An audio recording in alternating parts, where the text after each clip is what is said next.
Fils des hommes, jusqu'à quand ma gloire sera-t-elle outragée? Psaume chapitre 4, verset 3.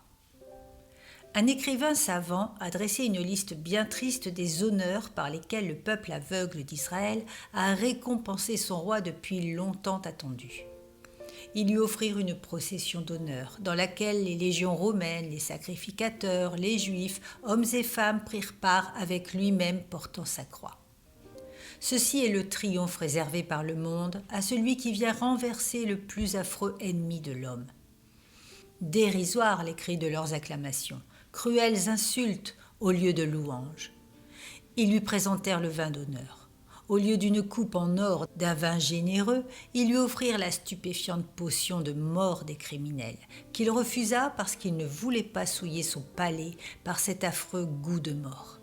Et après quoi, lorsqu'il a crié « J'ai soif », ils lui donnèrent à boire du vinaigre mêlé de fiel, qu'ils approchèrent de sa bouche sur une éponge. Ô misérable, détestable manque d'hospitalité pour le fils du roi. Il était pourvu d'une garde d'honneur qui lui montra son estime pour lui en jouant son vêtement qu'ils saisirent ensuite comme leur butin. Tel était le garde du corps de celui qui est adoré au ciel. Un carteron de joueurs brutaux. Un trône d'honneur était trouvé pour lui sur le bois ensanglanté. Les hommes rebelles ne pouvaient trouver pire lieu de repos pour leur seigneur dévoué. La croix était en fait la pleine expression des sentiments du monde à son égard. Là, il semblait dire « Fils de Dieu, voici la manière selon laquelle Dieu lui-même devrait être traité. Puissions-nous l'atteindre ?» Le titre d'honneur était nominalement « Roi des Juifs ».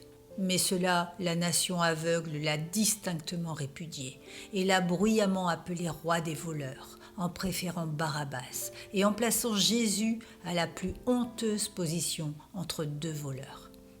Sa gloire était ainsi en toutes choses, tournée en dérision par les fils des hommes. Mais elle était une réjouissance pour les yeux des saints et des anges du monde sans fin.